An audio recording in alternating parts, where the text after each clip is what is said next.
तो यह है फर्स्ट चैप्टर में हम लोग आते हैं। तो रासायनिक अभिक्रिया फर्स्ट चैप्टर का नाम है रासायनिक अभिक्रिया। तो इसको हम लोग देखते हैं।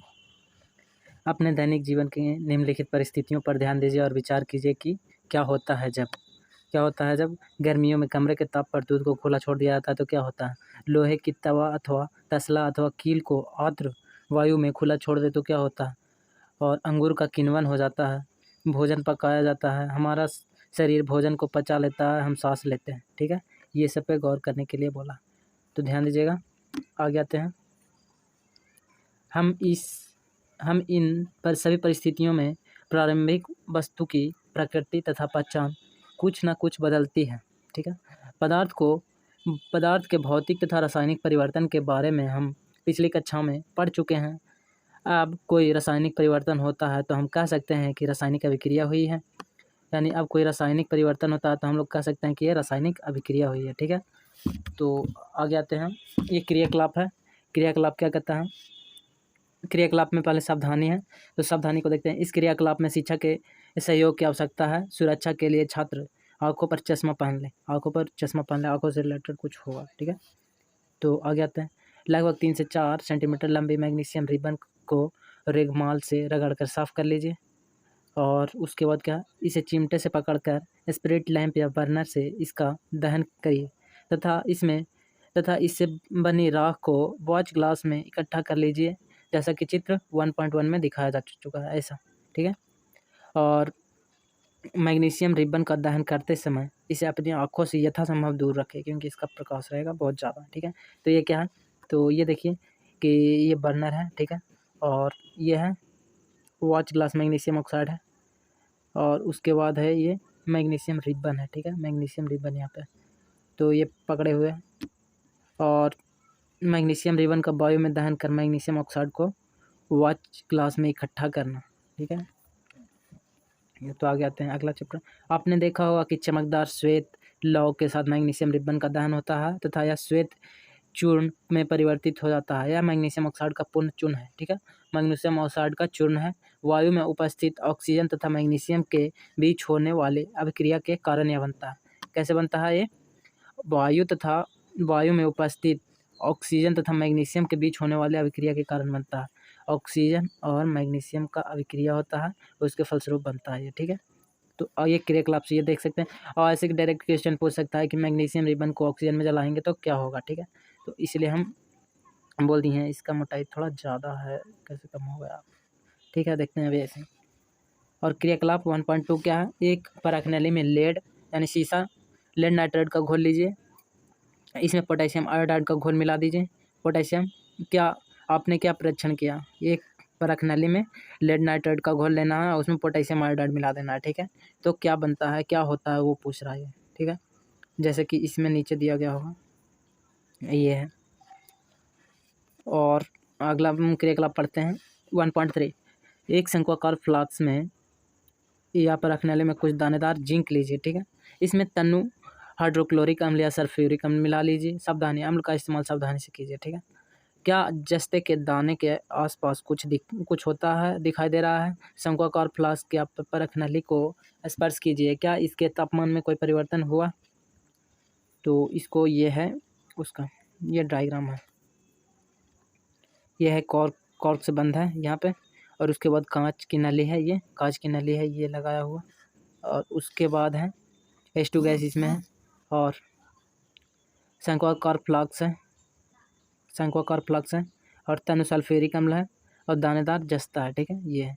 तो दानेदार जस्ता पर तनु सल्फ्यूरिक अम्ल की अभिक्रिया से हाइड्रोजन गैस का निर्माण। ठीक है, इसके बाद ऊपर दिए गए 3 क्रियाकलापों के आधार पर हम कह सकते हैं कि यहाँ पे निष्कर्ष बताएगा, ये निष्कर्ष बड़ा इंपॉर्टेंट रहता है। ठीक है, उसको देखिए। ऊपर दिए गए 3 क्रियाकलापों के आधार पर हम कह सकते हैं कि निम्न किसी भी परीक्षण की सहायता से हम निर्धारित कर सकते हैं कि एक रासायनिक अभिक्रिया हुई है। अवस्था में परिवर्तन हुआ, रंग में परिवर्तन हुआ, गैस का निकास या उत्सर्जन हुआ, तापमान में परिवर्तन हुआ। ये सभी के बारे में आगे डिटेल में पढ़ेंगे। ठीक है, यदि हम अपने आसपास हो रहे परिवर्तनों को देखें तो पाएंगे कि हमारे चारों ओर विविध प्रकार की रासायनिक अभिक्रियाएं हो रही है। इस अध्याय में हम विभिन्न प्रकार की रासायनिक अभिक्रियाओं और उनके प्रतीकात्मक निरूपण का अध्ययन करेंगे। ठीक है, तो आइए रासायनिक समीकरण पढ़ते हैं कि क्या होता है। तो क्रियाकलाप 1.1 का विवरण। क्रियाकलाप 1.1 में क्या दिखाया गया था कि ये है चिमटा, मैग्नीशियम को जलाया गया था, मैग्नीशियम रिबन को, वो है, ठीक है। तो इसका विश्लेषण आ रहा, जब ऑक्सीजन की उपस्थिति में मैग्नीशियम रिबन का दहन होता है तब मैग्नीशियम ऑक्साइड में परिवर्तित हो जाता है। वाक्य के रूप में किसी रासायनिक अभिक्रिया का विवरण बहुत लंबा हो जाता है, इसे संक्षिप्त में लिखा जा सकता है। इसे शब्द समीकरण के रूप में लिखना सबसे सरलतम विधि है। जैसे कि इतना लिखा है कि मैग्नीशियम ऑक्सीजन के साथ अभिक्रिया करके मैग्नीशियम ऑक्साइड बना लेगा, इसको शब्द समीकरण में लिख दिया, मैग्नीशियम प्लस ऑक्सीजन डायरेक्ट बना दिया क्या, मैग्नीशियम ऑक्साइड, ठीक है। तो ये बना दिया, तो वही बता रहा है कि इसे शब्द समीकरण में लिखना सबसे आसान होता है, ठीक है। उसके आगे आते हैं, अभिक्रिया 1.1 में मैग्नीशियम तथा ऑक्सीजन ऐसे पदार्थ हैं जिनमें रासायनिक परिवर्तन होता है। क्या है, मैग्नीशियम और ऑक्सीजन दोनों ऐसे पदार्थ हैं जिनमें रासायनिक परिवर्तन होता है, इन्हें अभिकारक कहते हैं। अभिकारक, जो इस साइड ये साइड रहेगा उसको अभिकारक कहते हैं, ठीक है। इस प्रकार ऐसे समझ सकते हैं जिसमें परिवर्तन होता है, रासायनिक परिवर्तन होता है, अभिकारक, ठीक है। इस अभिक्रिया से एक नए पदार्थ मैग्नीशियम ऑक्साइड का निर्माण होता है, इसे उत्पाद कहते हैं, ठीक है। यहाँ भी देख सकते हैं आप लोग कि ये है जो अभिकारक है और ये साइड है जो उत्पाद है। एरो के उस साइड वाला, एरो के दाएं साइड वाला को उत्पाद और एरो के बाएं साइड वाला को अभिकारक बोलते हैं, ठीक है। तो इसको आगे बढ़ते हैं। शब्द समीकरण में अभिकारकों के उत्पाद में परिवर्तन को उनके मध्य में एक तीर का निशान लगाकर दर्शाया जाता है। जैसे ये साइड कुछ है प्लस हो गया और तीर का निशान लगा के दर्शाया जाता है, ठीक है। ये ऐसा तीर, ठीक। और उसके बाद आते हैं, अभिकारकों के बीच योग का चिन्ह लगाकर उन्हें बाईं ओर मतलब ये साइड, ठीक है। एरो के कौन सा रहना चाहिए, बाईं ओर, मतलब कि एरो के ये साइड है जो रहना चाहिए, ठीक है। शायद आप लोग समझ गए होंगे, फिर से हम बता देते हैं। ये है प्लस है, ये है, ठीक है। ये बाईं साइड हो गया LHS और तीर के RHS साइड में होता है उत्पाद, ठीक है। इतना तो ईजिली समझ जाइएगा आप लोग।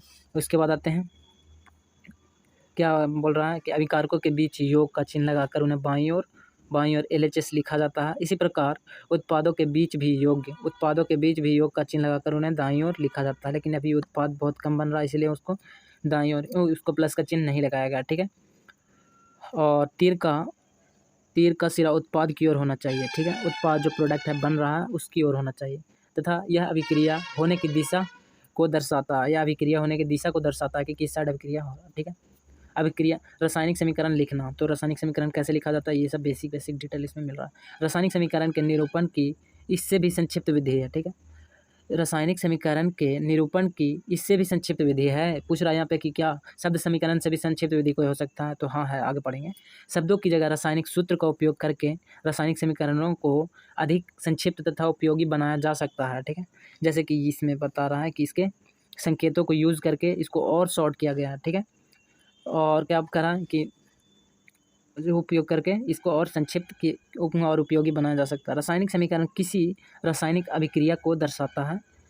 यदि आप मैग्नीशियम ऑक्सीजन तथा मैग्नीशियम ऑक्साइड के सूत्रों को स्मरण करें तो उपरोक्त शब्द समीकरण इस प्रकार लिखा जाएगा, magnesium plus oxygen magnesium oxide, ठीक है। अब आगे आते हैं, तीर के निशान के बाईं ओर और दाईं ओर के तत्वों के परमाणुओं की गिनती कर उनकी तुलना करें। इनके तत्वों के परमाणुओं की गिनती कीजिए कि इसमें कितना परमाणु है, इसमें कितना परमाणु है, ठीक है। और तुलना कीजिए, ये बता रहा है। और क्या दोनों ओर तत्वों के परमाणुओं की संख्या समान है? क्या दोनों ओर तत्वों के परमाणुओं की संख्या समान है? यदि है तो समीकरण संतुलित है। और यहीं पे आ जाएगा एक और कॉन्सेप्ट, संतुलित समीकरण और असंतुलित समीकरण। तो संतुलित समीकरण किसको कहेंगे? जब दोनों साइड, उत्पाद साइड और अभिकारक दोनों साइड परमाणुओं की संख्या समान हो तो वो संतुलित है, अगर नहीं है तो संतुलित नहीं है, ठीक है। तो ये होता है संतुलित और असंतुलित, ठीक है। क्योंकि अब आते हैं क्यों असंतुलित और संतुलित होगा, क्योंकि अगर दोनों ओर परमाणु की संख्या बराबर नहीं होगा तो उसका द्रव्यमान भी समान नहीं होगा, तो समान नहीं होगा तो वो असंतुलित कहला जाएगा, ठीक है। और किसी अभिक्रिया का ऐसा समीकरण जो ऊपर दिया हुआ है, ऐसा समीकरण, रुकिए ऊपर करते हैं, ऐसा समीकरण ढांचा समीकरण कहलाता है, ठीक है। ढांचा समीकरण कहलाता है। तो आगे आते हैं हम लोग, संतुलित रासायनिक समीकरण का महत्व क्या है, इंपॉर्टेंस क्या है इसका, तो आइए हम लोग चलते हैं। आपको द्रव्यमान के संरक्षण का नियम स्मरण होगा। द्रव्यमान के संरक्षण का नियम स्मरण होगा, जिसे आपने 9वीं कक्षा में अध्ययन किया होगा। किसी भी रासायनिक अभिक्रिया, क्या है द्रव्यमान संरक्षण का नियम, तो किसी भी रासायनिक अभिक्रिया में द्रव्यमान का न तो निर्माण होता है, न ही विनाश होता है, ठीक है। अर्थात किसी भी रासायनिक अभिक्रिया में उत्पाद तत्वों का कुल द्रव्यमान अभिकारक तत्वों के कुल द्रव्यमान के बराबर होता है। जैसे कि जितना द्रव्यमान इसका होगा, ये दोनों का जोड़कर उतना द्रव्यमान इधर होना चाहिए, ठीक है। वही होगा द्रव्यमान संरक्षण का सिद्धांत, ठीक है। तो आगे चलते हैं कि दूसरे शब्दों में रासायनिक अभिक्रिया के पहले एवं उसके पश्चात प्रत्येक तत्वों के परमाणुओं की संख्या समान रहती है। क्या बोल रहा है कि दूसरे शब्दों में क्या कर रहा है कि रासायनिक अभिक्रिया के पहले एवं उसके पश्चात प्रत्येक तत्व के परमाणुओं की संख्या समान रहती है, परमाणुओं की संख्या समान रहती है, ठीक है। इसलिए हमें कंकालिक समीकरण को संतुलित करना आवश्यक है। क्यों आवश्यक है कि इसमें भी एक हो जाएगा, उसमें भी एक हो जाएगा, मतलब कोई संख्या आगे नहीं दिया हुआ, दोनों का परमाणु समान हो जाएगा, परमाणु संख्या, तो प्रॉब्लम है। जैसे इधर है 2 ऑक्सीजन है, ठीक है, इधर एक ही ऑक्सीजन है, तो असमान हो गया। लेकिन यहाँ पे देखिए एक अणु है, यहाँ पे भी एक अणु है, इसलिए आगे प्रॉब्लम हो जाता है, ठीक है। तो कहाँ पे थे, दूसरे शब्दों में रासायनिक अभिक्रिया के पहले एवं उसके पश्चात प्रत्येक तत्वों के परमाणुओं की संख्या समान रहती है, इसलिए हमें कंकालिक समीकरण को संतुलित करना आवश्यक है। क्या रासायनिक समीकरण इतना संतुलित है, 1.2 संतुलित है। आइए हम रासायनिक समीकरण को चरणबद्ध संतुलित करना सीखें। संतुलित कैसे किया जाता है वो इसमें बताएगा, ठीक है। तो जैसे कि है जिंक प्लस सल्फ्यूरिक अम्ल बनाता है क्या, जिंक सल्फेट और हाइड्रोजन, ठीक है। तो इसका शब्द समीकरण क्या होगा, तो ये होगा, ठीक है। वो शब्द समीकरण था, ये ढांचा समीकरण, ठीक है। तो उपरोक्त शब्द समीकरण को निम्नलिखित रासायनिक समीकरण से दर्शाया जा सकता है, ठीक है। तो जिंक प्लस H2SO4 सल्फ्यूरिक अम्ल है, और बनाया क्या, जिंक सल्फेट ZnSO4, और हाइड्रोजन को विस्थापित कर दिया, यहाँ से विस्थापित कर दिया हाइड्रोजन को, और बना लिया ZnSO4 जिंक सल्फेट, ठीक है। तो आइए समीकरण 1.3 के में तीर के दोनों ओर के तत्वों के परमाणुओं की संख्या की तुलना करें। इसमें दोनों ओर के परमाणुओं के तत्वों की तुलना किया जा रहा है, जैसे कि यहाँ इसमें तुलना करेगा, इसमें तुलना, फिर यहाँ टोटल में तुलना, इधर ओवरऑल देखा जाता है, ठीक है। तो नीचे क्या है, आगे चलते हैं हम लोग। जिंक में क्या है, तो जिंक में अभिकारकों में परमाणुओं की संख्या 1 बता रहा है, अभिकारकों में यहाँ बता रहा है, ठीक है। तो अभिकारकों में यहाँ बता रहा है, और उत्पादों में परमाणुओं की संख्या RHS साइड में ये बता रहा है, ठीक है। तो हम लोग चलते हैं, देखते हैं जिंक है, ये क्या था फॉर्मूला उसका, ये था, ठीक है। जिंक प्लस, ये था जिंक प्लस H2SO4 बनाता है क्या, ZnSO4 प्लस H2, ठीक है। तो ये बता रहा है कि क्या बनाता है। तो आइए ऊपर चलते हैं, पहले ये बता रहा है, ठीक है। इसको छोटा करना पड़ेगा। तो ये बता रहा है, तो हम लोग यहाँ पे जिंक का वो 1 बता रहा है उसमें, और इसमें भी जिंक का, ये RHS साइड में देखते हैं, तो जिंक का कलर बता रहा है, कलर चेंज करते हैं यहाँ पे। जिंक का 1, तो जिंक का 1 है, और हाइड्रोजन का 2 बता रहा है, तो हाइड्रोजन का 2 है, और सल्फर का बता रहा है 1, तो सल्फर का 1 है, और ऑक्सीजन का 4, तो ऑक्सीजन का 4 है, ठीक है। और RHS साइड में आते हैं, तो RHS साइड में जिंक का 1, तो जिंक का 1 हो गया, और हाइड्रोजन का 2, तो हाइड्रोजन का यहाँ पे 2 हो ही गया, और सल्फर का 4, तो सल्फर का 4, सल्फर का 1 है, हाँ सल्फर का 1 है, ये हो गया। ऑक्सीजन का 4, तो ऑक्सीजन का 4, यानी दोनों साइड संतुलित है, ठीक है। तो आगे चलते हैं हम लोग। समीकरण 1.3 में तीर के दोनों ओर के प्रत्येक तत्वों के परमाणुओं की संख्या समान है, इसलिए यह एक संतुलित समीकरण है। अब हम निम्न रासायनिक समीकरण को संतुलित करने का प्रयास करेंगे। अब इसको संतुलित करेगा, यहाँ पे इनको संतुलित करना है, ठीक है। तो पहले हम लोग देखते हैं कि यहाँ पे 3 है और लोहा का, और यहाँ पे 1 है और यहाँ पे 3 है, ठीक है। और हाइड्रोजन का इसमें 2 है, तो इसमें भी 2 है, हाइड्रोजन संतुलित है। ऑक्सीजन का यहाँ पे 1 है और यहाँ पे ऑक्सीजन का 4 है, तो प्रॉब्लम है, इसको संतुलित करना है। तो कैसे होगा आगे देखते हैं। चरण 1 क्या कहेगा, फर्स्ट स्टेप क्या है, तो रासायनिक समीकरण को संतुलित करने के लिए सबसे पहले प्रत्येक सूत्र के चारों ओर एक बॉक्स बना लीजिए। ये बोल रहा है प्रत्येक सूत्र के चारों ओर एक बॉक्स बना लिया, इस प्रकार से बना लिया, ठीक है। और समीकरण को संतुलित करते समय बॉक्स के अंदर कुछ भी परिवर्तित नहीं कीजिए, मतलब अंदर कुछ नहीं लिखना है, सब इस साइड लिखना है, ये साइड, ठीक है, बाहर। तो स्टेप सेकंड क्या करता है, तो स्टेप सेकंड कहता है कि असंतुलित समीकरण 1.5 में उपस्थित विभिन्न तत्वों के परमाणुओं की संख्या की सूची बना लीजिए। जैसे LHSID इतना है, RHSID इतना है, ठीक है। ये स्टेप है स्टार्टिंग में, आपको इजीली हो जाएगा, लेकिन आप करते रहिएगा तो आपको देखने मात्र से ही पता चल जाएगा कि यहाँ पे असंतुलित है, यहाँ पे असंतुलित है, ठीक है। तो वो ऐसे करने पर पता चल जाएगा, लेकिन ये स्टार्टिंग प्रोसेस है तो इसको फॉलो करना, ठीक है। तो हाइड्रोजन यहाँ पे फेरस का कितना है, लोहा का, आयरन का 1, और यहाँ पे आयरन का 3 है, और हाइड्रोजन का सेम है, ठीक है, हाइड्रोजन का 2 है, ठीक। ऑक्सीजन का यहाँ पे 1 है, यहाँ पे 4 है, ठीक है। तो यहाँ पे आप क्या कहेगा अगला स्टेप में, तीसरा चरण है सुविधा के लिए सबसे अधिक परमाणुओं वाले यौगिक को पहले संतुलित कीजिए।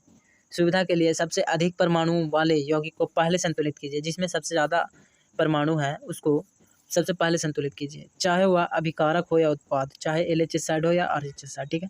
उस यौगिक में सबसे अधिक परमाणु वाले तत्व को चुनिए, सबसे अधिक परमाणु वाले तत्व को चुनिए कि किसमें सबसे अधिक परमाणु है। जैसे कि यहाँ पे आते हैं, सबसे अधिक परमाणु कहाँ है, तो सबसे अधिक परमाणु यहाँ पे है, ठीक है, और तो उसको संतुलित किया जाएगा। उस यौगिक में सबसे अधिक परमाणु वाले तत्व को चुनिए। इस आधार पर हम Fe3O4 को और उसके ऑक्सीजन तत्व को चुनते हैं, ठीक है, ऑक्सीजन तत्व को चुनते हैं।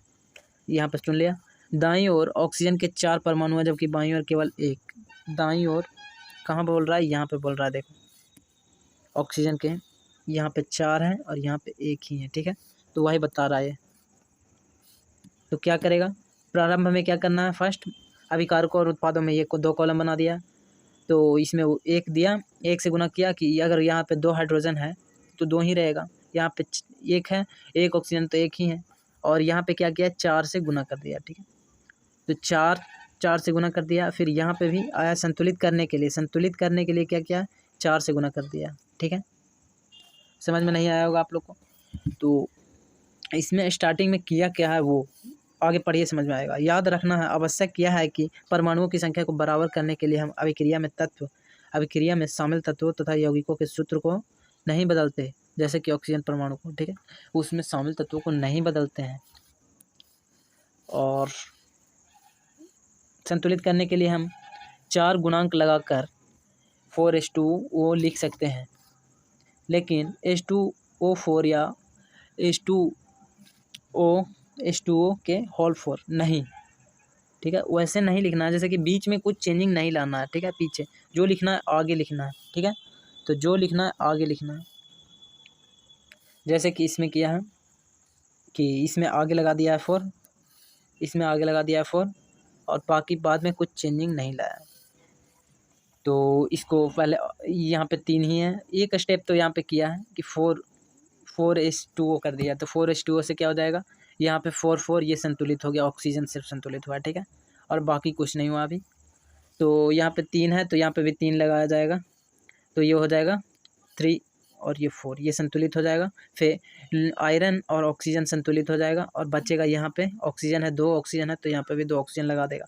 यानी आपको देखने मात्र से ही पता चल जाएगा कि क्या करना है क्या नहीं करना है, ठीक है। आंशिक रूप से संतुलित है तो इसको और आगे किया जाएगा, अगला चरण में यही करेगा कि यहाँ पे लगा देगा और फिर यहाँ पे लगा देगा, ठीक है। तो उसको देखते हैं।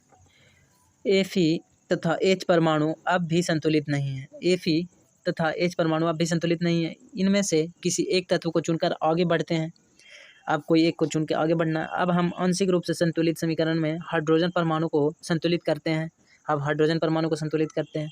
हाइड्रोजन परमाणु को बराबर करने के लिए दाईं ओर इस साइड, ठीक है, ठीक है। हाइड्रोजन परमाणु को दाईं ओर ये साइड हो जाएगा, ठीक है। तो क्या बोल रहा है कि हाइड्रोजन परमाणु को संतुलित करने के लिए हाइड्रोजन परमाणु को बराबर करने के लिए दाईं ओर हाइड्रोजन अणु की संख्या को 4 कर देते हैं, इधर 4 कर देते हैं, ठीक है। तो यहाँ पे ये और ये बराबर हो जाएगा, यहाँ पे 4 कर देगा, और यहाँ पे हाइड्रोजन सेम हो जाएगा, ठीक है। यहाँ पे 8 हो जाएगा और यहाँ पे भी 8 हो जाएगा, ठीक है। आगे आते हैं हाइड्रोजन के परमाणु। हाइड्रोजन के परमाणु क्या है? हाइड्रोजन के परमाणु प्रारंभ में कितना था और उत्पाद में कितना है? J है। तो इसमें 8 हो जाएगा, ठीक है। और इसमें 2 × 2 है, तो यहाँ पे 2 से गुना कर दिया, यहाँ पे 8 ऑलरेडी है ही है, ठीक है। तो यहाँ पे कॉमन लेके बाहर निकाला गया, ठीक है। उतना ध्यान नहीं देना, आपको ये प्रोसेस फॉलो करना ही नहीं, आपको देख के पता चल जाएगा कि कहाँ पे क्या लगाना है, ठीक है। 1-2 बनाइएगा तो पता हो जाएगा। 5वां चरण क्या? ऊपर दिए गए समीकरण की जांच कीजिए तथा तीसरा तत्व चुन लीजिए जो अब तक असंतुलित है और जो असंतुलित है उसमें, यानी आपको अनुमान लगाना, ये संतुलित करने का चरण है। अंत में इस संतुलित समीकरण की जांच करने के लिए हम समीकरण में दोनों ओर के तत्वों के परमाणुओं की संख्या का परिकलन करते हैं, ठीक है। और फिर अंत में दोनों ओर के परमाणुओं की संख्या का परिकलन करता है और मिलाता है कि यहाँ पे 3 है आयरन, तो 3 हो गया, यहाँ पे 8 हाइड्रोजन 8 हो गया, यहाँ पे ऑक्सीजन 4 हो जाएगा और यहाँ पे भी 4 है, ठीक है। तो ये संतुलित है। समीकरण 1.9 के दोनों ओर के तत्वों की परमाणुओं की संख्या बराबर है, अतः समीकरण संतुलित है। रासायनिक समीकरण को संतुलित करने की इस विधि को हिट एंड ट्रायल विधि यानी अनुमान लगा कर करते हैं, क्योंकि सबसे छोटी पूर्णांक संख्या के गुणांक का उपयोग करके समीकरण को संतुलित करने का प्रयत्न करते हैं। आगे आते हैं भौतिक चरण। क्या है?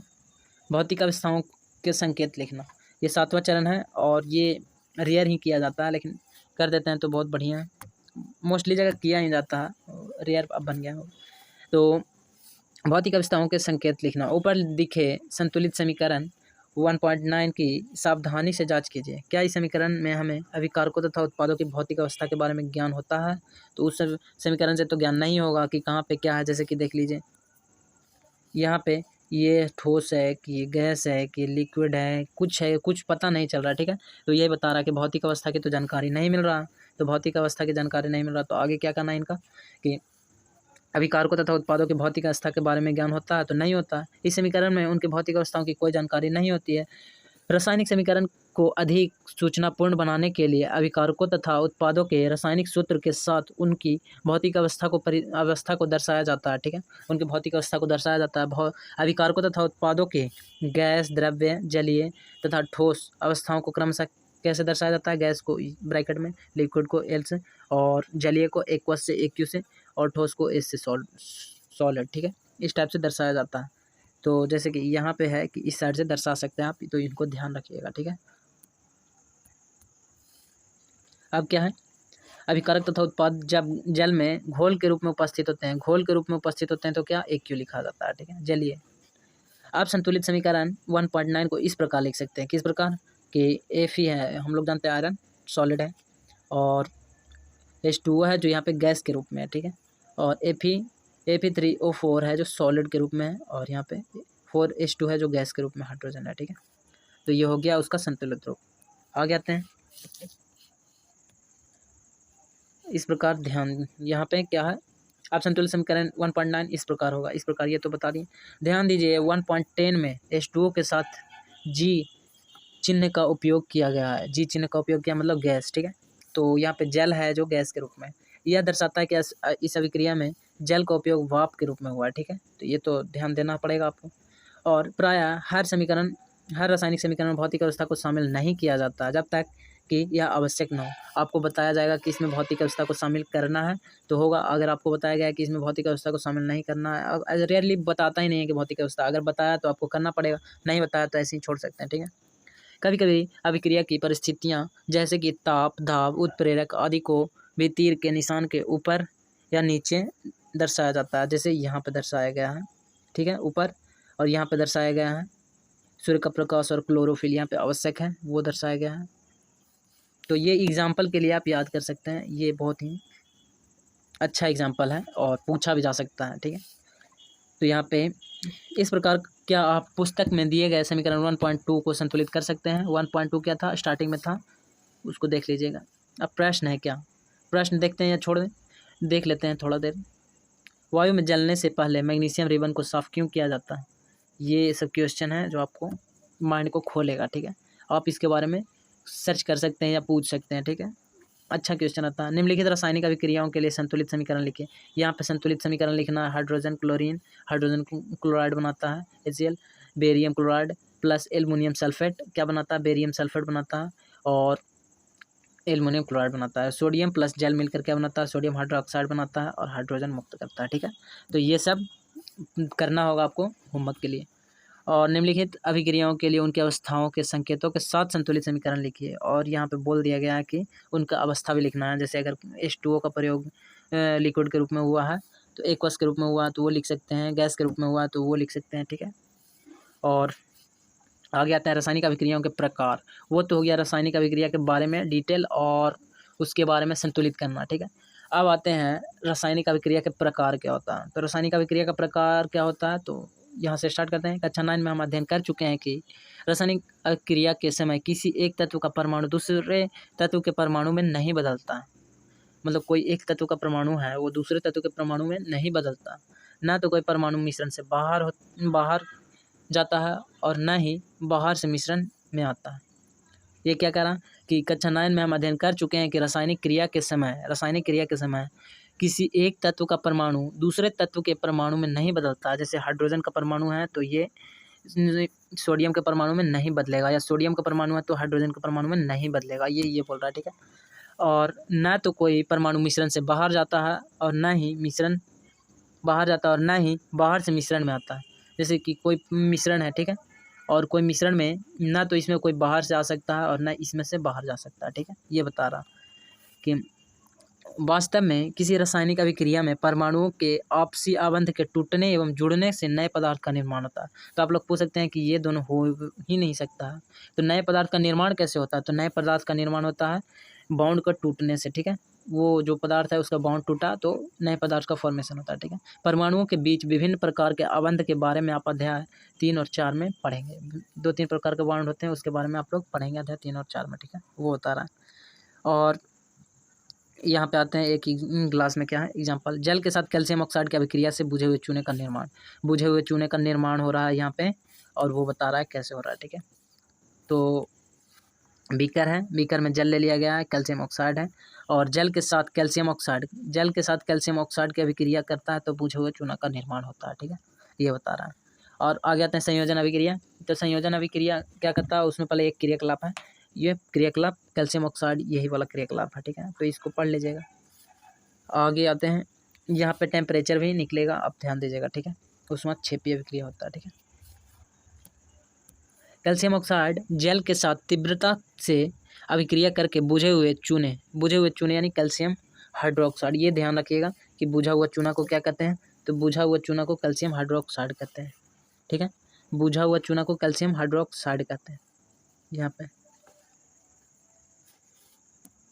बुझा हुआ चूना को कैल्शियम हाइड्रोक्साइड कहते हैं, उसका फॉर्मूला ये होता है CaOH का होल ट्वाइस। ठीक है, CaOH का होल ट्वाइस। ठीक है, और यहाँ पे कैल्शियम ऑक्साइड जल के साथ तीव्रता से अभिक्रिया करके कैल्शियम ऑक्साइड है जो जल के साथ अभिक्रिया करके क्या करता है, जल के साथ अभिक्रिया करके बुझे हुए चूने का निर्माण करता है। ठीक है, CaOH का होल ट्वाइस बुझा हुआ चूना है और कैल्शियम हाइड्रोक्साइड इसका नाम है। तो फॉर्मूला देखिएगा तो कैल्शियम हाइड्रोक्साइड अपने नाम याद आ जाएगा, लेकिन बुझा हुआ चूना का फॉर्मूला अगर कोई पूछ देता है तो ये बहुत सारे लोग नहीं बता पाते हैं, तो ध्यान रखिएगा इसको।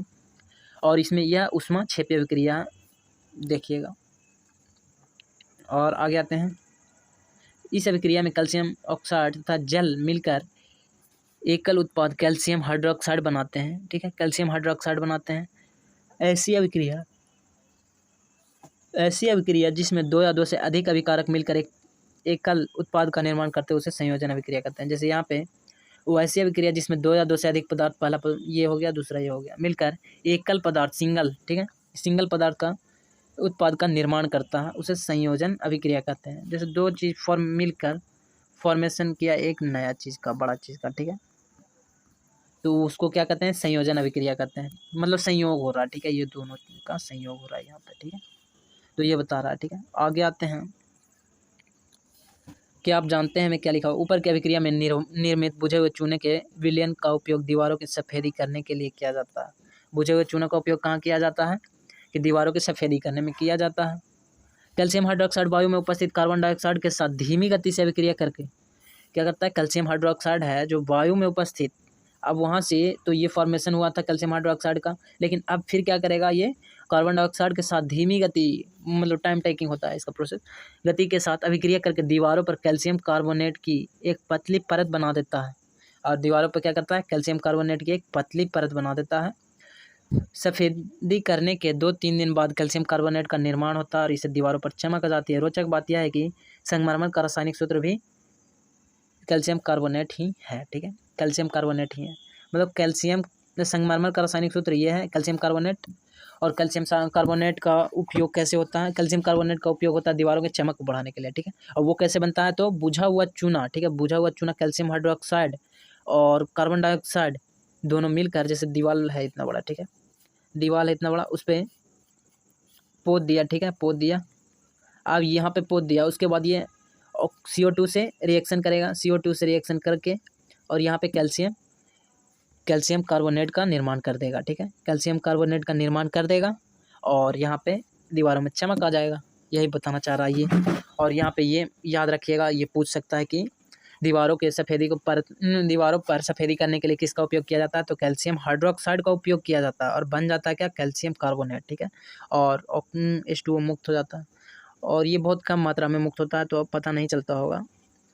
और ये टाइम टेकिंग प्रोसेस होता है, ये ध्यान रखना है। और ये भी ध्यान रखना, ये तो इम्पोर्टेंट है क्या, कि संगमरमर का रासायनिक सूत्र भी यही होता है कैल्शियम कार्बोनेट, ठीक है। आगे आते हैं, यहाँ पे 2-3 बात जो बोले ध्यान रखिएगा, ठीक है। आइए संयोजन अभिक्रिया के कुछ उदाहरण पर ध्यान दें। कोयले का दहन कैसे होता है, कार्बन प्लस ऑक्सीजन मिलकर कार्बन डाइऑक्साइड बनाता है, ठीक है, कार्बन प्लस ऑक्सीजन मिलकर कार्बन डाइऑक्साइड बनाता है। अब आप लोग देखिए इसको, क्या ये संतुलित है, तो यहाँ पे ध्यान दीजिए कि हाँ ये संतुलित है, कैसे कि यहाँ पे कार्बन का 1 है और यहाँ पे भी कार्बन का 1 है, ठीक है, और उसके बाद ऑक्सीजन का मिलाइए तो ऑक्सीजन का 2 है, तो यहाँ पे भी 2 है ऑक्सीजन का, ठीक है, तो इसलिए इसको कह सकते हैं संतुलित। और आगे आते हैं, हाइड्रोजन प्लस ऑक्सीजन मिलकर क्या बनाता है, जल। यहाँ पे ये रोचक बात है कि हाइड्रोजन है जो आग से संबंधित है, ठीक है, और ऑक्सीजन भी है जो आग को जलने में सहायता पहुँचाता है, और दोनों मिलकर क्या बनाते हैं, आग को बुझाने वाला बनाता है H2O, ठीक है, दोनों मिलकर क्या बनाता है, आग को बुझाने वाला बनाता है, तो ये ध्यान रखिए। और इसमें क्या बोल रहा है, तो उसको पढ़ते हैं। सरल शब्दों में हम कह सकते हैं कि जब 2 या 2 से अधिक पदार्थ या तत्व या यौगिक संयोग करके एकल उत्पाद का निर्माण करते हैं, ऐसी अभिक्रियाओं को संयोजन अभिक्रिया कहते हैं। ऊपर ही हम लोग पढ़े। अभिक्रिया 1.4 में हमने यह देखा कि ऐसा एग्जाम्पल, संयोजन अभिक्रिया का एग्जाम्पल पूछता है तो आप ध्यान दे दीजिएगा कि हाँ 2 चीज़ मिलकर एक नया चीज़ बन रहा, वो हो गया संयोजन अभिक्रिया। 2 से अधिक भी हो सकता है, 3 भी हो सकता है, 4 भी हो सकता है, एक पदार्थ का निर्माण हो रहा है, एक यौगिक का निर्माण हो रहा है, तो संयोजन अभिक्रिया है, ठीक है। आगे हम लोग आते हैं क्रियाकलाप 1.4 में हमने यह भी देखा कि अधिक मात्रा में ऊष्मा उत्पन्न हुई, इससे अभिक्रिया मिश्रण गर्म हो जाता है, ठीक है। जिन अभिक्रियाओं में उत्पाद के निर्माण के साथ साथ ऊष्मा भी उत्पन्न होता है उसे ऊष्माक्षेपी रासायनिक अभिक्रिया कहते हैं। जैसे कि आप लोग चूना को देखे होंगे, पानी में डालता है तो उसमें से बहुत सारा बुलबुला निकलता है, ठीक है, वो ऊष्माक्षेपी, ऊष्मा उसमें आ जाता है, हाथ डालिएगा तो हाथ जल जाएगा, ठीक है, तो ऊष्माक्षेपी अभिक्रिया उस टाइप का अभिक्रिया होता है, ठीक है। तो उसी प्रकार यहाँ पे बता रहा है कि ये ऊष्माक्षेपी अभिक्रिया क्या होता है, जिससे ऊष्मा निकले, ऊष्मा रिलीज हो, ठीक है। आगे आते हैं क्या कि ऊष्माक्षेपी अभिक्रिया के कुछ एग्जाम्पल बताया, तो प्राकृतिक गैस का दहन, नेचुरल गैस क्या है CH4, और दहन कैसे हो रहा है, ऑक्सीजन के साथ दहन हो रहा है, ऑक्सीजन के बिना कुछ चीज़ दहन होता ही नहीं, रेयरली है कि हो जाता है, लेकिन यहाँ पे ऑक्सीजन इंपॉर्टेंट है, ठीक है। तो ये प्राकृतिक गैस है और CH4 और ऑक्सीजन मिलकर क्या बना रहा है, CO2 बना रहा है और 2H2O यानी जल बना रहा है और ऊर्जा निकल रहा है। तो नेचुरल गैस से हम लोग जानते हैं कि CNG से हम लोग क्या चलाते हैं कि यार ये क्या CNG से हम लोग क्या चलाते हैं, ऑटो चलाते हैं, तो उसमें एनर्जी रहेगा तभी ना चलेगा, तो वहाँ पे ऊर्जा मुक्त होता है, ठीक है। ऊर्जा किस रूप में मुक्त होता है वो बता रहा है, ऊष्मा के रूप में, ठीक है। क्या आप जानते हैं कि श्वसन एक ऊष्माक्षेपी अभिक्रिया, ये इंपॉर्टेंट है, ये कि श्वसन का एग्जाम्पल पूछ देगा कि श्वसन किस प्रकार का अभिक्रिया, तो ऊष्माक्षेपी अभिक्रिया, ऊष्मा रिलीज होता है, ठीक है। आगे आते हैं। हम सभी जानते हैं कि जीवित रहने के लिए हमें ऊर्जा की आवश्यकता होती है, ठीक है, हाँ होती है। यह ऊर्जा हमें भोजन से प्राप्त होती है। यह ऊर्जा हमें किससे प्राप्त होती है? भोजन से प्राप्त होती है। पाचन क्रिया के समय खाद्य पदार्थ छोटे छोटे टुकड़ों में टूट जाते हैं, जैसे चावल, आलू, ब्रेड में कार्बोहाइड्रेट होता है। इन कार्बोहाइड्रेट के टूटने से ग्लूकोज का निर्माण होता है। यह ग्लूकोज हमारे शरीर की कोशिकाओं में उपस्थित ऑक्सीजन से मिलकर हमें ऊर्जा प्रदान करता है। यानी कितना प्रोसेस हो रहा है, ध्यान दीजिए। पहले हम लोग चावल, आलू, ब्रेड ये सब खाते हैं, उसमें क्या रहता है? कार्बोहाइड्रेट रहता है। वो कार्बोहाइड्रेट टूट जाता है, टूट के क्या बनता है? ग्लूकोज प्रदान करता है। और ग्लूकोज क्या करता है? ग्लूकोज हमारे शरीर की कोशिकाओं में उपस्थित ऑक्सीजन से मिलकर, फर्स्ट में कार्बोहाइड्रेट है, दूसरा में ये टूट के ग्लूकोज बन गया, और ग्लूकोज बनने के बाद ये ऑक्सीजन से अभिक्रिया करके क्या बना देता है? हमें ऊर्जा प्रदान करता है, ठीक है। इसीलिए ऑक्सीजन की भी हमें ज़रूरत होती है, ग्लूकोज की भी ज़रूरत होती है। इस प्रकार अभिक्रिया का विशेष नाम श्वसन है, और इस प्रकार की अभिक्रिया का क्या नाम है? श्वसन। तो श्वसन में कितने प्रोसेस होते हैं कि पहले कार्बोहाइड्रेट रहता है, वो टूट के ग्लूकोज बनता है, उसके बाद ग्लूकोज हमारे रक्त के ऑक्सीजन से मिलकर हमें ऊर्जा प्रदान करता है, ठीक है, जिससे आप अध्याय 6 में भी अध्ययन करोगे श्वसन, ठीक है। श्वसन का अध्ययन हम लोग आगे क्लास 6 चैप्टर 6 में करेंगे, ठीक है। तो आगे आते हैं, और इसका ये है समीकरण, ठीक है।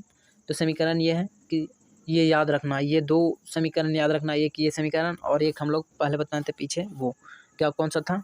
वो था ये समीकरण, यार कहाँ गया? मिलेगा बाद में, ठीक है। तो ये समीकरण याद रखना है। तो क्या है ये समीकरण? C6H12O6, ये एक्वस है, ठीक है। 6O2 मतलब ऑक्सीजन, और फिर क्या बना रहा? कार्बन डाइऑक्साइड जो हम लोग छोड़ देते हैं, और फिर जल बना रहा और ऊर्जा बना रहा, ठीक है। ये कौन क्या क्या बना रहा? C6H12O6 मिलकर ऑक्सीजन से मिलकर C6H12O6 ऑक्सीजन से मिलकर क्या बनाता है? CO2 और ऊर्जा और जल, ठीक है, ये बनाता है। ये श्वसन है, ठीक है। साग सब्जियों का विघटित होकर कंपोस्ट बनाना भी ऊष्माक्षेपी का उदाहरण है। आगे आते हैं, क्रियाकलाप 1.1 में दी गई अभिक्रिया के प्रकार को पहचानिए। वहाँ ऊष्माक्षेपी अभिक्रिया होगा, ठीक है, जिसमें एकल उत्पाद के निर्माण के साथ ऊष्मा उत्पन्न होती है, ठीक है। जैसे ये बता रहा मैग्नीशियम वाला, ठीक है, जो मैग्नीशियम ऑक्सीजन से रिएक्ट करके बहुत तीव्र गति से जलता है और ऊष्मा मुक्त करता है, तो वो हो जाएगा ऊष्माक्षेपी, ठीक है, सिंपल है। और यहाँ पे क्या है? गैस को धीमे से अपनी नाक की ओर मोड़ दीजिए। गैस को धीमे से अपनी नाक की ओर मोड़ दीजिए। क्या हो रहा है इसमें? ये हो रहा है फेरस सल्फेट क्रिस्टल वाली प्रणाली को गर्म करने तथा सूंघने की सही विधि। ये बता रहा फेरस सल्फेट क्रिस्टल को प्रणाली को गर्म करके सूंघने की सही विधि क्या है, वो बता रहा, ठीक है। तो ये पढ़ लेते हैं। गैस को धीमे से अपनी नाक की ओर मोड़ दीजिए। ये हम मोड़ दिया, ठीक है। क्वथन नली के खुले सिरे को अपने पड़ोसी या अपनी ओर न करें। इसको पहले अपनी ओर नहीं करना, ठीक है। और क्वथन नली क्या है? ये है। फेरस सल्फेट क्या है? फेरस सल्फेट क्रिस्टल क्या है? तो फेरस सल्फेट क्रिस्टल यहाँ पे लगा हुआ, ठीक है, यहाँ पे। तो आ गया, बर्नर को जला दिया। अब आते हैं वियोजन अभिक्रिया। फर्स्ट में कौन सा अभिक्रिया पढ़े? संयोजन अभिक्रिया, जो 2 या 2 से अधिक पदार्थ आपस में मिलकर एक नए पदार्थ को फॉर्मेशन करता है, संयोजन अभिक्रिया कहलाता है, ठीक है। और वियोजन अभिक्रिया क्या है कि एक शुष्क क्वथन नली में 2 ग्राम फेरस सल्फेट के क्रिस्टल लीजिए। यही बता रहा है फेरस सल्फेट का क्रियाकलाप। इसको आगे हम लोग बढ़ते हैं। क्या आपने ध्यान दिया कि फेरस सल्फेट के क्रिस्टल के हरे रंग में परिवर्तित हुआ? सल्फर के दहन से उत्पन्न उस अभिलाक्षणिक विशिष्ट गंध को आप भी सूंघ सकते हैं। जो यहाँ पे गंध निकला है, ये गंध, इसको आप सूंघ सकते हैं, ये बताना चाह रहा, ठीक है। सल्फर के दहन से उत्पन्न उस अभिलाक्षणिक विशिष्ट गंध को आप सूंघ सकते हैं। अब यहाँ पे क्या करा? फेरस सल्फेट है और फेरिक ऑक्साइड बना रहा है, ठीक है। फेरिक ऑक्साइड और SO2 और SO3 ये बना रहा है। आप देख सकते हैं कि इस प्रकार में एकल अभिकर्मक टूटकर, जैसे यहाँ पे एक है, ये टूटकर 3 प्रोडक्ट बना रहा है, ठीक है, 1 2 3 3 प्रोडक्ट बना रहा है। तो इसको बोलेंगे वियोजन अभिक्रिया। वियोजन अभिक्रिया बोलेंगे जो एक बड़ा यौगिक या पदार्थ या तत्व में टूटकर छोटे छोटे भागों में व्यक्त हो जाता है, वैसे अभिक्रिया को वियोजन अभिक्रिया बोलते हैं, ठीक है। गर्म करने पर ferrous sulphate FeSO4 into 7H2O का क्रिस्टल जल त्याग देता है और क्रिस्टल रंग बदल जाता है। इसके उपरांत यह फेरिक ऑक्साइड, सल्फर ऑक्साइड तथा सल्फर डाइऑक्साइड और सल्फर ट्राइऑक्साइड में वियोजित हो जाता है। फेरिक ऑक्साइड ठोस है जबकि SO2 और SO3 गैस हैं। ठीक है। ऊष्मा देने पर कैल्शियम कार्बोनेट का कैल्शियम ऑक्साइड तथा कार्बन डाइऑक्साइड में वियोजित होना एक प्रमुख वियोजन अभिक्रिया है जिसका उपयोग विभिन्न उद्योगों में होता है। कैल्शियम ऑक्साइड को चूना या बुझा हुआ चूना कहते हैं। क्या कैल्शियम ऑक्साइड को क्या बोलते हैं? अभी यही बताए थे ऊपर। कैल्शियम ऑक्साइड को बुझा हुआ चूना, बिना बुझा हुआ चूना कहते हैं। ठीक है। कैल्शियम वो दूसरा, ये दूसरा। कैल्शियम ऑक्साइड को बिना बुझा हुआ चूना कहते हैं। यहाँ पे बिना बुझा हुआ चूना है और वहाँ पे बुझा हुआ चूना था। ठीक है। बुझा हुआ चूना क्या था, याद है? बुझा हुआ चूना था ये CaOH का होल ट्वाइस। ठीक है। ये बुझा हुआ चूना था। ठीक। और वो बिना बुझा हुआ चूना क्या है? CaO। ठीक है। CaO बुझा हुआ चूना, बिना बुझा हुआ चूना है। ठीक है। कहाँ पे गया? बिना बुझा हुआ चूना कहते हैं कैल्शियम ऑक्साइड को। और कहाँ यार, भूल जाता है। इनके अनेक उपयोगों में से एक उपयोग सीमेंट के निर्माण में होता है। ये इम्पोर्टेंट है कि बिना बुझा हुआ चूना कहते हैं। इनके अनेक उपयोगों में से एक उपयोग सीमेंट निर्माण में होता है। किसका? CaO का, कैल्शियम ऑक्साइड का उपयोग होता है। ठीक है। ऊष्मा के द्वारा की गई वियोजन अभिक्रिया को ऊष्मीय वियोजन कहते हैं। ऊष्मा के द्वारा की जाने वाले वियोजन को ऊष्मीय वियोजन कहते हैं। आगे आते हैं। ऊष्मीय वियोजन अभिक्रिया का एक अन्य उदाहरण 1.6 में दिया गया है। ऊष्मीय वियोजन अभिक्रिया का एक अन्य उदाहरण क्या दिया गया? तो ऊष्मीय वियोजन का एक अन्य उदाहरण ये एग्जाम्पल में दिया हुआ। ठीक है। तो इसको जल्द से पढ़ लेते हैं।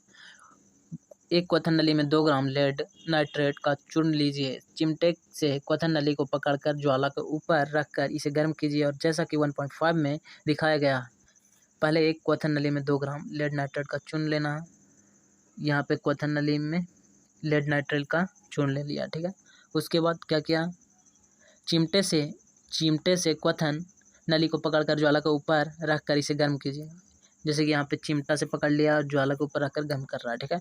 उसके बाद जैसा कि चित्र 1.5 में दिखाया गया वैसे ही करना है। आपने क्या देखा? यदि कोई परिवर्तन हुआ तो नोट कीजिए। अब इसको ऑब्जर्व कीजिए और नोट कीजिए तो आगे बताएगा। आप देखे होंगे कि भूरे रंग का धुआं उत्सर्जित होता है। या भूरे रंग का धुआं उत्सर्जित होता है। आप देखे होंगे कि भूरे रंग का धुआं उत्सर्जित होता है। यह नाइट्रोजन डाइऑक्साइड NO2 का धुआं है। नाइट्रोजन डाइऑक्साइड का धुआं। यह अभिक्रिया का प्रकार होता है। क्या? यह इस अभिक्रिया का प्रकार होता है। किस अभिक्रिया का? यहाँ पे समीकरण दिया हुआ है उसका। तो यहाँ पे लेड नाइट्रेट है, लेड नाइट्रेट, और तापमान मिला है यहाँ पे। और उसके बाद क्या हो गया? Lead oxide nitrogen oxygen dioxide में चेंज हो गया। ठीक है। तो इसको देख लीजिए। आगे आते हैं। क्रियाकलाप 1.7। क्रियाकलाप 1.7 क्या है? एक प्लास्टिक का मग लीजिए। इसकी तले में 2 छिद्र करके उसमें रबड़ डाट दीजिए। कुछ बात आगे मैया।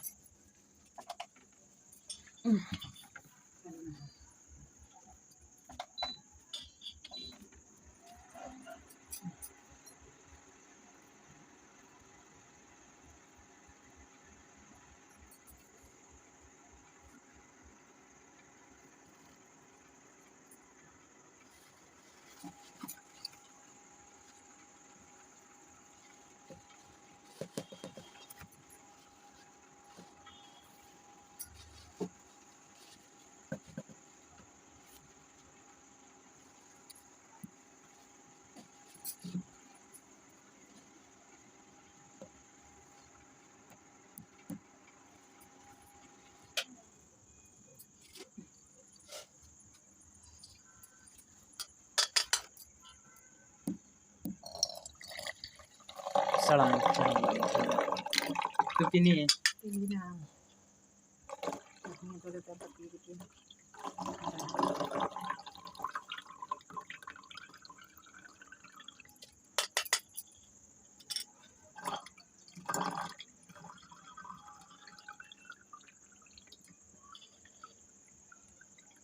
हाँ ना अब 10-15 मिनट बाद टर्मिनल हो गया का एकदम करिया चाहे वो हो गया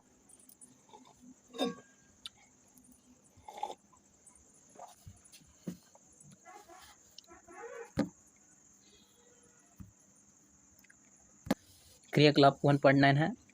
लोहे की 3 कील लीजिए और उन्हें रेगमाल से रगड़कर साफ़ कर लीजिए। ठीक है, लोहे की 3 कील लेना है और उसको रेगमाल से रगड़कर साफ़ कर लेना। ठीक है, ए तथा बी से चिन्हित की हुई 2 परख नली लीजिए। ए और बी से चिन्हित की हुई 2 परख नली लेना है और क्या करना है, प्रत्येक परख नली में 10 ml कॉपर सल्फेट का विलयन लीजिए और दोनों में क्या करना है, 10 ml का कॉपर सल्फेट विलयन लेना है। 2 किलो को धागे से बांधकर सावधानीपूर्वक परख नली बी के कॉपर सल्फेट के विलयन में लगभग 20 मिनट तक चित्र 1.8a इसके अनुसार डुबो कर रखना। 20 मिनट तक इसको डुबो कर रखना है कॉपर सल्फेट के विलयन में। ठीक है, और उसके बाद क्या करना है, तुलना करने के लिए एक कील को अलग रखिए और एक कील और है, तीसरा कील उसको अलग रखना है। ठीक है, तीसरा कील को अलग रखना है और क्या करना है, 20 मिनट पश्चात दोनों कीलों को कॉपर सल्फेट के विलयन से बाहर निकाल लीजिए।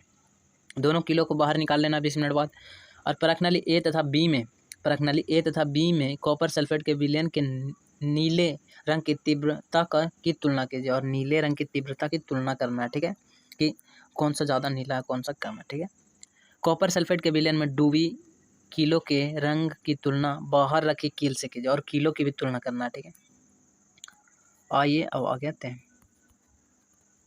तुलना कर रहा है। देखिए, लोहे की कील है ये और कॉपर सल्फेट के विलयन से बाहर निकाली गई कील है। ठीक है, इसको बाहर निकाला गया है जो इसमें कैसा हो गया और ये पहले से कैसा था। ठीक है, कॉपर सल्फेट के विलयन से बाहर से निकाली गई कील। कॉपर सल्फेट का विलयन परख नली ए है और परख नली ये बी है।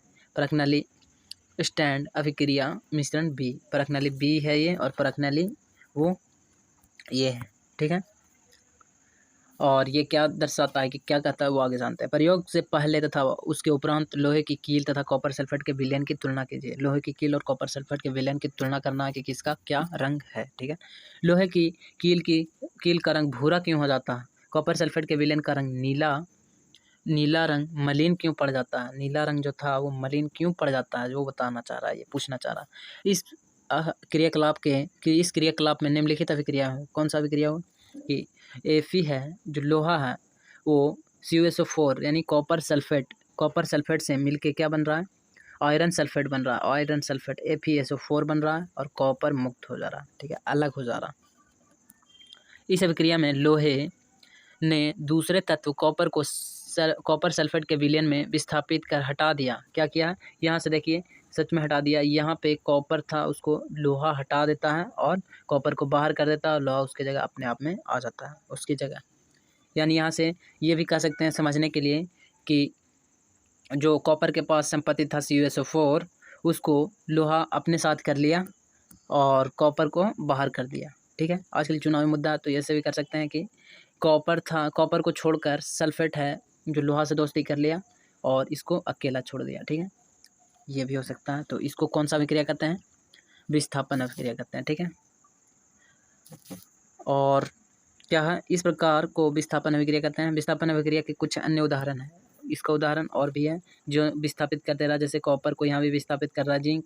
इसको विस्थापित करने का एक रूल होता है कि क्रियाशीलता श्रेणी याद करना होता है। ठीक है, जो सबसे ऊपर होता है लिथियम, पोटेशियम, बेरियम, ठीक है, और स्ट्रांसियम, इस टाइप से करके 12-15 तत्वों का याद करना पड़ता है श्रेणी की कौन सबसे अधिक ताकतवर है और कौन किसको विस्थापित करेगा। ठीक है, जो ऊपर रहता है वो नीचे वाले को विस्थापित कर देता है, मतलब ज़्यादा स्ट्रांग होता है। वह ये यहाँ इसी प्रकार दर्शाया जा रहा है कि कॉपर है, कॉपर को जिंक विस्थापित कर दे रहा है, यानी कॉपर से ज़्यादा शक्तिशाली जिंक है। और यहाँ पे Pb विस्थापित कर रहा है कॉपर को, फिर तो कॉपर से फिर ज़्यादा शक्तिशाली जिंक है।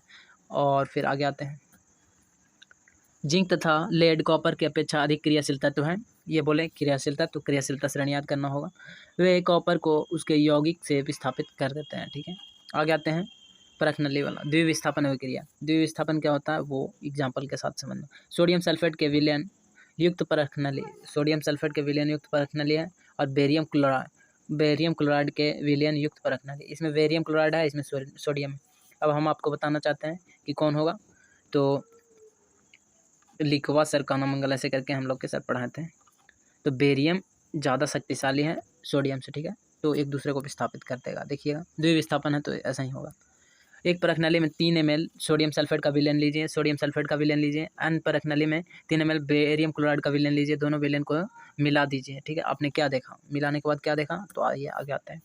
आपने देखा होगा कि श्वेत रंग के पदार्थ का निर्माण होता है जो जल में अविलेय होता है, जल में अविलेय होता है, श्वेत रंग के पदार्थ का निर्माण होता है, ठीक है। इस अविलेय पदार्थ को अवक्षेप कहते हैं, ठीक है, अवक्षेप बन गया यहाँ पे, ठीक है।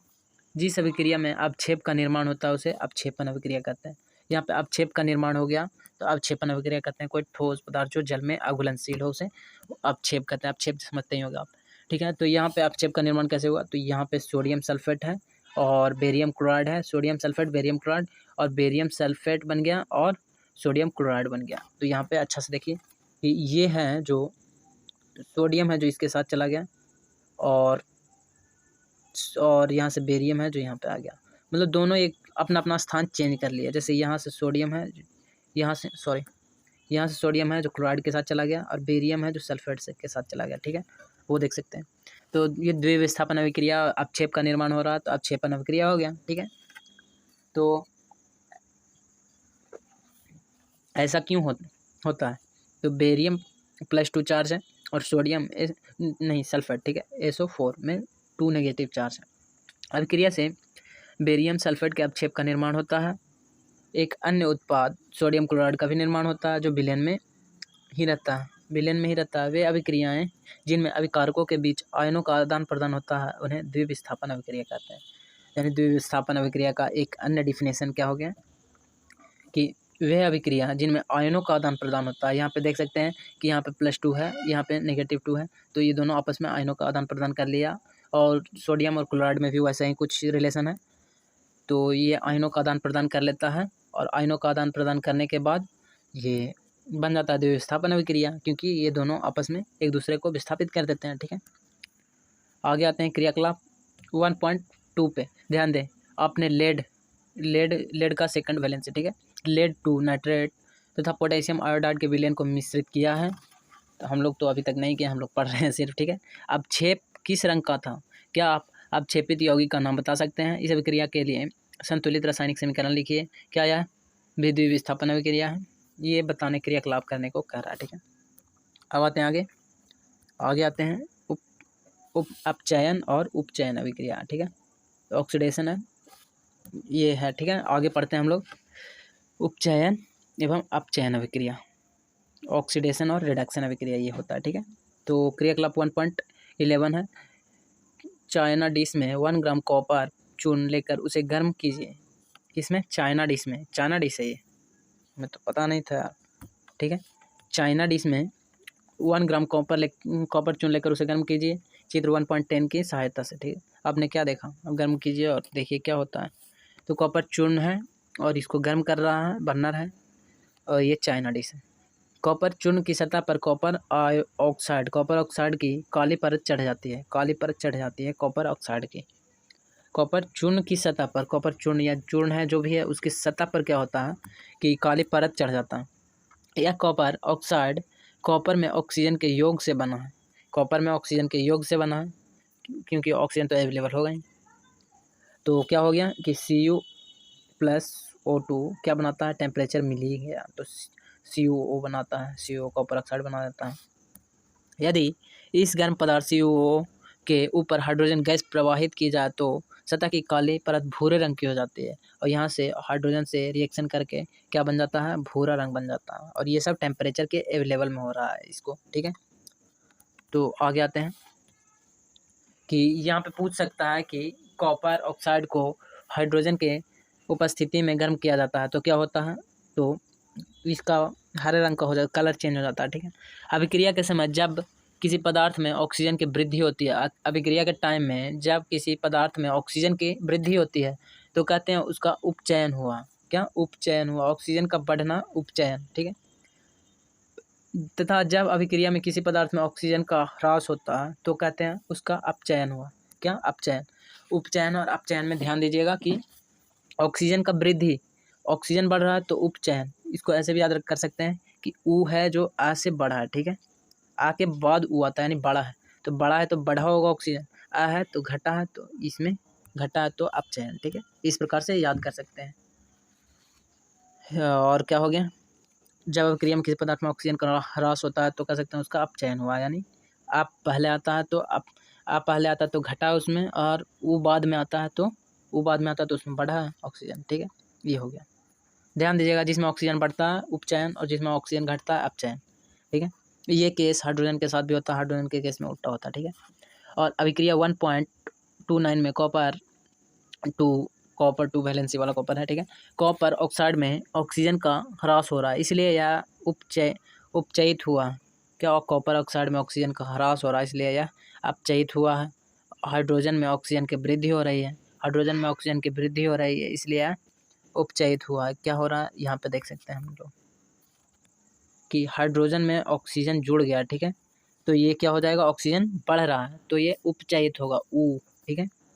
और इसमें है जो इसमें घट रहा है, कॉपर में घट गया तो इसमें क्या हो जाएगा, अपचयित। समझ में आए? आगे बोलते हैं हम लोग कि हाइड्रोजन में ऑक्सीजन वृद्धि हो रही है इसलिए यह उपचयित हुए, अर्थात किसी अभिक्रिया में एक अभिकारक उपचयित तथा दूसरा अभिकारक अपचयित होता है।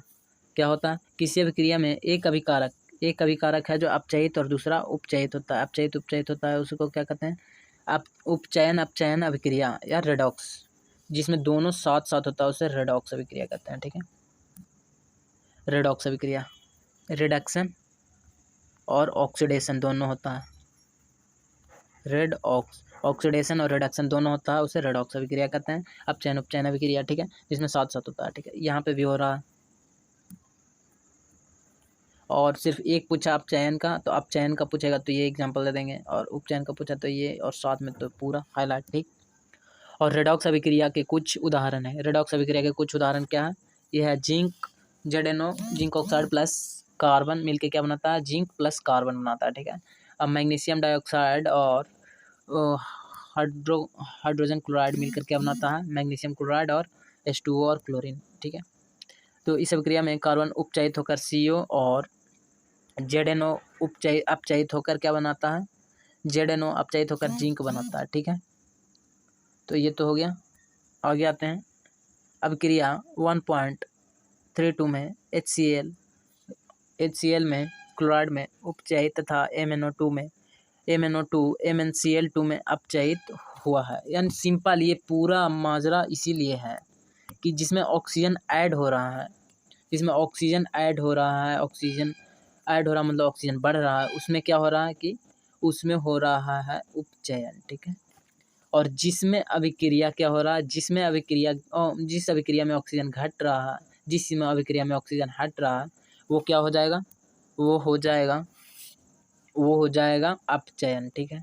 यही पूरा माजरा, और इतना सारा ये सब पढ़ने का कोई लोड नहीं है, ठीक है। ऊपर के उदाहरणों के आधार पर हम कह सकते हैं कि यदि किसी अभिक्रिया में पदार्थ का उपचयन होता है तब उसमें ऑक्सीजन की वृद्धि या हाइड्रोजन का ह्रास होता है। बोलते हैं कि जिसमें ऑक्सीजन की वृद्धि और होता है उसको क्या कहते हैं, उपचयन, या ऑक्सीजन की वृद्धि या हाइड्रोजन की कमी या ऑक्सीजन की वृद्धि, ये होगा उपचयन। ये एक सिंपल ये याद रखना, उसका उल्टा याद कर लेना, क्या, हाइड्रोजन से रिलेटेड, ठीक है।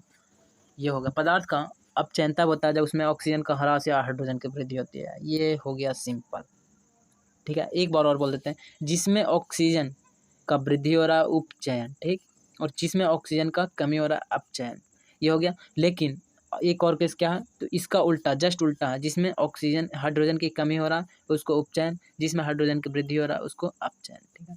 यही है माजरा पूरा। आगे आते हैं।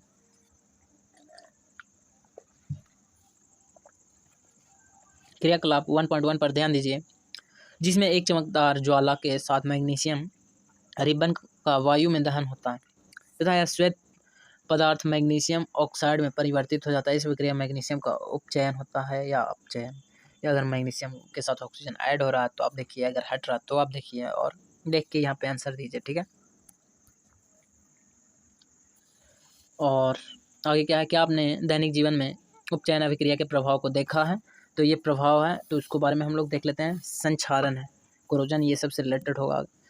आपने अवश्य देखा होगा कि लोहे की बनी नई वस्तु चमकीली होती है। यस, नई वस्तु एकदम चमकीली होती है, लेकिन कुछ समय पश्चात उन पर लालिमा युक्त भूरे रंग की परत चढ़ जाती है। लालिमा युक्त भूरे रंग की परत चढ़ जाती है। इस प्रक्रिया को लोहे पर जंग लगना कहते हैं। इस प्रक्रिया को क्या कहते हैं? लोहे पर जंग लगना। जंग लगना क्या होता है कि लोहे की नई वस्तु पर लालिमा युक्त भूरे रंग की परत चढ़ जाती है। उस प्रक्रिया को क्या कहते हैं? जंग लगना। कुछ अन्य धातुओं में भी ऐसे ही परिवर्तन होता है। क्या आपने चांदी तथा तांबे पर चढ़ने वाली परत के रंग पर ध्यान दिया? हाँ, ध्यान दिया होगा, सबने ध्यान दिया होगा। जब कोई धातु अपने आसपास अम्ल, आर्द्रता आदि के संपर्क में आती है तब ये संक्षारित होती है। ठीक है, इस प्रक्रिया को संक्षारण कहते हैं। मतलब क्या है कि जब कोई धातु या पदार्थ अपने आसपास के अम्ल, आर्द्रता आदि के संपर्क में आकर संक्षारित होती है तो उस प्रक्रिया को क्या कहते हैं? संक्षारण कहते हैं। ठीक है, चांदी के ऊपर काली और तांबा के ऊपर हरे रंग का संक्षारण होता है। ये नोट कर लेना है कि चांदी पर काला और तांबा पर हरा। ये तो आप लोगों ने देखा ही होगा, नोट करने की क्या बात है। ठीक है, संक्षारण के कारण कार के चढ़े पुल, लोहे की रेलिंग, जहाज तथा धातु विशेषकर लोहे, ठीक है, ये बार बार आ जाता है। विशेषकर लोहे से बनी वस्तुओं की बहुत क्षति होती है। लोहे का संक्षारण एक गंभीर समस्या है। क्षतिग्रस्त लोहे को बदलने में हर वर्ष अधिक पैसा खर्च होता है। अध्याय 3 में आपको संक्षारण के बारे में अधिक जानकारी प्राप्त होगी, उसी टाइम पढ़ेंगे हम लोग। ठीक है, अब यहाँ से आते हैं विकृत गंधिता क्या है? जो भोजन से रिलेटेड है, खराब हो जाता है, वो धातु से रिलेटेड था। ठीक है, यहाँ पे आते हैं वसा युक्त अथवा तैलीय खाद्य पदार्थ जब लंबे समय तक रखी जाती है तो उसका स्वाद या गंध कैसी होती है? लंबे समय तक रखता है तो जाहिर सी बात है कि खराब हो जाता है, गंध, उसमें दुर्गंध आने लगता है। उपचयित होने पर मतलब क्या कि जिसमें ऑक्सीजन ऐड हो रहा है, ठीक है, या हाइड्रोजन हट रहा। उपचयित होने पर तेल तथा वसा अविकृत गंधी हो जाते हैं, इसलिए इसको ऑक्सीजन के संपर्क से दूर रखा जाता है। ठीक है, तथा उनके स्वाद तथा गंध बदल जाते हैं। जैसे फ्रीज में रख दिया जाता है तो खराब क्यों नहीं होता? क्योंकि ऑक्सीजन से संपर्क टूट जाता है। ठीक है, आगे जाते हैं। उपचयित होने पर तेल तथा वसा विकृत गंधी हो जाते हैं तथा उनके स्वाद तथा गंध बदल जाते हैं। प्रायः तैलीय तथा वसा युक्त खाद्य सामग्रियों में उपचयन रोकने वाले पदार्थ प्रतिऑक्सीकारक मिलाए जाते हैं। और क्या होता है? वायुरोधी बर्तनों में खाद्य सामग्री रखने से उपचयन की गति धीमी हो जाती है। अभी बताएं कि फ्रीज का उपयोग क्यों किया जाता है, तो वही वायु से कांटेक्ट हटाने के लिए। क्या आप जानते हैं कि चिप्स बनाने वाले थैली में से ऑक्सीजन हटा के उसमें नाइट्रोजन जैसी कम सक्रिय गैस युक्त होती है? ठीक है, गैस से युक्त होती है ताकि चिप्स उपचयन ना हो। चिप्स पैकेट, कुरकुरे, ये सब के पैकेट जिसमें खाने वाला सामान है, ठीक है, उसमें नाइट्रोजन भरा हुआ रहता है। ठीक है, जो उसको उपचयित नहीं करता जल्दी और बहुत टाइम तक चलता है। ठीक है, हम लोग भी अपने खाने को नाइट्रोजन के अराउंड रखेंगे तो बढ़िया है, जल्दी ख़राब नहीं होगा, 1-2 महीने तक खाते रहेंगे। प्रश्न क्या होता है? जब लोहे की कील को कॉपर सल्फेट के विलयन में डुबोया जाता है तो विलयन का रंग क्यों बदलता है? क्योंकि लोहा रिएक्शन कर लेता है कॉपर सल्फेट के विलयन से। ठीक है, और क्रियाकलाप 1.10 में भिन्न द्विस्थापन अभिक्रिया का एक उदाहरण दीजिए। तो द्विस्थापन अभिक्रिया क्या है? जिसमें आयनों की अदला बदली होता है। ठीक है, तो उसका एग्जाम्पल दे देना। और निम्न अभिक्रियाओं में उपचयित तथा अपचयित पदार्थों की पहचान कीजिए। तो जिसमें ऑक्सीजन ऐड हो रहा है, यहाँ पे ऐड हो गया है, तो किसमें? इसमें ऐड हो गया किसमें? सोडियम में ऐड हो गया, तो सोडियम क्या हो जाएगा? उपचयित हो जाएगा। और सोडियम उपचयित हो जाएगा। और इसमें क्या हो रहा है कि कॉपर में से ऑक्सीजन हट रहा है, तो कॉपर में से ऑक्सीजन हट रहा है तो क्या हो जाएगा इसमें? तो कॉपर का हो जाएगा अपचयन। और हाइड्रोजन में ऐड हो रहा है ऑक्सीजन, तो हाइड्रोजन का क्या हो जाएगा? हाइड्रोजन का हो जाएगा उपचयन। ठीक है, आपने क्या सीखा पढ़ के बंद करते हैं ये चैप्टर। तो हमने क्या सीखा? आपको ये बहुत पढ़ना ज़रूरी है। आपने क्या सीखा? उतना सारा जो जो टॉपिक पढ़ा उसका समरी दे देता है डिटेल में, तो आपको याद हो जाता है रिमेंबर दोबारा कि हाँ हमने इस चैप्टर में ये पढ़ा है। ठीक है, तो चलिए हम लोग तुरंत देखते हैं। एक पूर्ण रासायनिक समीकरण अभिकारक उत्पाद एवं प्रतीकात्मक रूप से उनकी भौतिक अवस्था को प्रदर्शित करता है। यार कहाँ मेरा दिमाग है। एक पूर्ण रासायनिक समीकरण अभिक्रिया उत्पाद एवं प्रतीकात्मक रूप से उनकी भौतिक अवस्था को प्रदर्शित करता है। यानी रासायनिक समीकरण का यूज़ क्यों किया जाता है? उसको प्रदर्शित करने के लिए क्या क्या प्रदर्शित कर सकता है, तो भौतिक अवस्था प्रदर्शित कर सकता है, अभिकारक उत्पाद प्रतीकात्मक रूप से प्रदर्शित कर सकता है। ठीक है, आगे आते हैं। रासायनिक समीकरण को संतुलित किया जाता है जिसमें समीकरण में अभिकारक तथा उत्पाद दोनों ही और रासायनिक अभिक्रिया में भाग लेने वाले परमाणुओं की संख्या समान हो। संख्या समान हो तो संतुलित, नहीं हो तो असंतुलित। समीकरण का संतुलित होना आवश्यक है, यस, क्योंकि परमाणु संख्या समान है तो संतुलित, नहीं है तो असंतुलित। और परमाणु संख्या समान है तो द्रव्यमान भी समान रहेगा, ये हम लोग ने चैप्टर में पढ़ा है। ठीक है, द्रव्यमान संरक्षण का सिद्धांत भी हम लोग 9th क्लास में पढ़े हैं।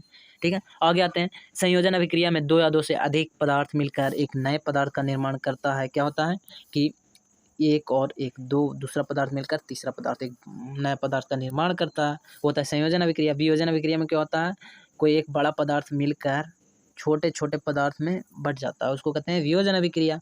ऊष्माक्षेपी अभिक्रिया किसको कहते हैं, क्या वियोजन अभिक्रिया हो गया। जिन अभिक्रियाओं में उत्पाद के साथ ऊष्मा का भी उत्सर्जन होता है उन्हें ऊष्माक्षेपी अभिक्रिया कहते हैं। जिन अभिक्रियाओं में उत्पाद के साथ ऊष्मा का भी उत्सर्जन होता है, यानी ऊष्मा निकलता है। ठीक है, जैसे ऊष्मा निकलता है कैसे, हम लोग कुछ जलाते हैं तो उसमें से ऊष्मा हीट निकलता है, तो उसको बोल सकते हैं ऊष्माक्षेपी। ऊष्माक्षेपी सिंपल है, एक एग्जांपल हम पहले दिए थे, आप भी दे रहे हैं कि जैसे आप लोग देखे होंगे चूना को पानी में डालते हैं तो उसमें से हीट बहुत सारा निकलता है, उसको ऊष्माक्षेपी अभिक्रिया कह सकते हैं। ठीक है, आगे आते हैं। जिन अभिक्रियाओं में ऊष्मा का अवशोषण होता है, ऊष्मा का अवशोषण होता है यानी ऊष्मा का जरूरत होता है, उसको क्या कहते हैं, ऊष्मा शोषी अभिक्रिया कहते हैं। बहुत सारे होते हैं जिनको ऊष्मा की आवश्यकता होती है, ऊष्मा के बिना वो वर्क नहीं कर पाते हैं वो अभिक्रिया, तो उसको बोलते हैं ऊष्मा शोषी अभिक्रिया। ठीक है, इसका एग्जाम्पल भी था पीछे, हम पीछे नहीं जाएंगे। जब कोई एक तत्व दूसरे तत्व को उसके यौगिक से विस्थापित कर देता है उसे विस्थापन अभिक्रिया कहते हैं। जैसे कि हम लोग ने देखा था कि इस साल ही कॉपर को विस्थापित कर दिया था सोडियम, जिंक विस्थापित कर दिया था कॉपर को, तो हो गया था विस्थापन अभिक्रिया। यानी कोई है, एक आदमी है और यहाँ पे 2 और 3 है, ये अलग अलग कॉम्बिनेशन बना लिया है और एक नया पदार्थ बना रहा है। ठीक है, तो ये क्या करेगा, इसके साथ गद्दारी कर देगा, इसके साथ। ठीक है, इसके साथ, और चाहे तो इसको विस्थापित कर देगा, ये गद्दारी कर देगा फिर इसके साथ। ठीक है, जैसे कि कलर चेंज करते हैं, अब ये इसको छोड़कर इसके साथ आ जाएगा तो यहाँ पे बन जाएगा 1 3। ठीक है, ये नया बन जाएगा, तो यहाँ पे विस्थापित कौन हुआ, 2 विस्थापित हुआ, तो इस प्रकार विस्थापित अभिक्रिया हो जाएगा। शायद आप लोग समझ गए। ठीक है, आगे आते हैं क्या, विस्थापन अभिक्रिया। द्विविस्थापन अभिक्रिया में 2 अलग अलग परमाणु या परमाणुओं के समूह, ठीक है, आयन का आपस में आदान प्रदान होता है, यानी आयनों का आदान प्रदान अभिक्रिया में होता है द्विविस्थापन अभिक्रिया में। ठीक है, अवक्षेपण अभिक्रिया में अविलेय लवण प्राप्त होता है। हाँ, अवक्षेपण अभिक्रिया का हम लोग एग्जाम्पल देखे थे। अभिक्रिया में पदार्थों से ऑक्सीजन या नाइट्रोजन का योग या ह्रास भी होता है। हाँ, होता है, उसी को तो हम लोग अपचयन या उपचयन कहते हैं। ऑक्सीजन का योग क्या होता है, उपचयन, और ऑक्सीजन का ह्रास क्या होता है, अपचयन। तो हम लोग कैसे देखे थे इसको कि ऑक्सीजन ऐड यानी बढ़ रहा है तो ये बड़ा में आएगा ऊ में। ठीक है, उपचयन, और जिसमें ऑक्सीजन घट रहा है उसमें क्या हो जाएगा, स्टार्टिंग छोटा हो जाएगा, अपचयन। ठीक है, ये, और इसी का रिवर्स हम लोग कर दिए थे, क्या, इसी का रिवर्स कर दिए थे हाइड्रोजन के साथ। ठीक है, हाइड्रोजन जिसमें घट रहा है उसमें उपचयन हो रहा है, हाइड्रोजन जिसमें बढ़ रहा है वो हो जाएगा ये अपचयन। ठीक है, बहुत बहुत धन्यवाद इतना देखने के लिए। आशा करते हैं ये एनसीईआरटी चैप्टर मस्त समझ में आ गया होगा। 1 या 2 बार देखिएगा, पक्का समझ में आएगा। 2x पे देखिए, 3x पे देखिए, लेकिन 2 बार जरूर देखिए। ठीक है।